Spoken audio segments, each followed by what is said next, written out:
Late in the afternoon in the village of Sidikin, the men play boule, introduced in the French period after the Second World War. Sidikin is in the southern part of Lebanon, not far from areas recently occupied by Israel, but villagers here don't fear a return of Israeli forces.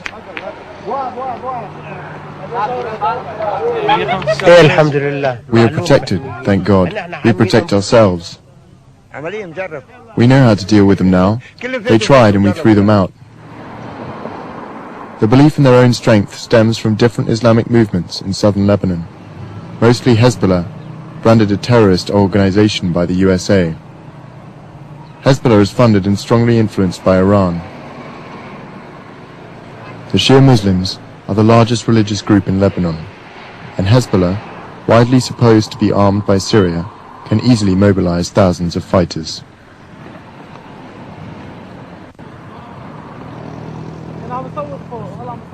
If Hezbollah wasn't here, Israel would invade us in the morning, afternoon, evening, and not just that, they would kill us, destroy our houses, and attack us from planes. In the city of Tur, Imam Sada's foundation runs a hospital and also a nursing school. The most students here from Lebanon, but we have from Kuwait and from Iran. This is an Islamic foundation, and it is the custom here to wear hijab. The Imam Sada Foundation is financed by contributions from citizens as well as by international support. It has vocational training for adults, children daycare centers, education for farmers, and runs clinics where about 20,000 people every month receive treatment. The government still now it's weak in covering all these needs for the people, especially in the south. In the absence of governmental power in southern Lebanon, the Islamic movements also run social programs. Besides Hezbollah, Harakat Amal has a strong presence here. We're going to support Harakat Amal as long as we are alive also, because Harakat Amal is giving us a lot of gifts, socially, educationally. In abandoned Syrian army camps, the Lebanese army now performs its exercises. But the villagers do not yet believe they are ready for combat. The resistance movements should take care of national security here in the south. Without their arms, Israel could invade us at any time, because Lebanese military aren't ready for battle. The Daily Star in Beirut, the second largest English daily in the Middle East, has for a long time reported about the Islamic movements. Hezbollah, in particular, is now in a process of transforming itself into a political movement. They are already mainstreaming themselves into the political process. They have about a dozen MPs in the Lebanese parliament already. They would see themselves, I think, for the most part, as above politics. That they don't want to get involved in the bickering and the pettiness, as they would see of party politics in Lebanon. More than a month since the assassination, many pay a visit to the grave of former Lebanese Premier Hariri at the Martyrs Square in Beirut. Hariri was behind huge reconstruction projects and heavily criticized Syria's dominance of Lebanon. I wish to see those who committed this crime killed too.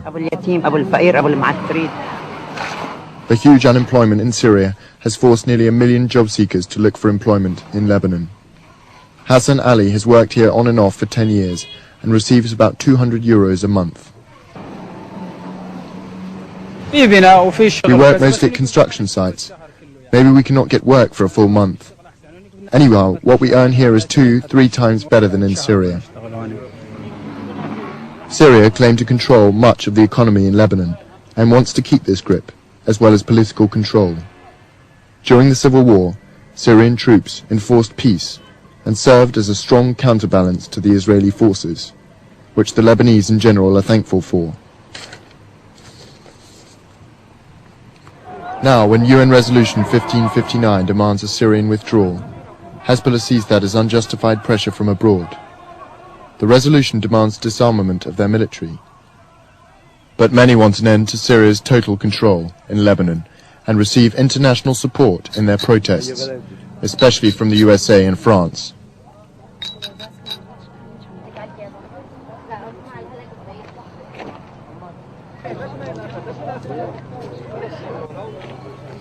Without international pressure, they will never leave. Many here believe international pressure is usually one-sided when it comes to the Middle East.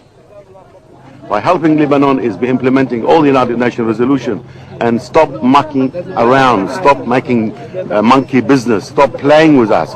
If the American and the France they want to help us, they should put pressure on the state of Israel to force her to implement all United Nations resolutions. We've been hijacked by the Syrian, we've been hijacked by the Palestinian, we've been hijacked by so many people. The West is seen as being very selective about the UN resolutions it wants to see implemented. We've had countless resolutions against Israel and the occupied territories. Not one has ever been enforced. Not one.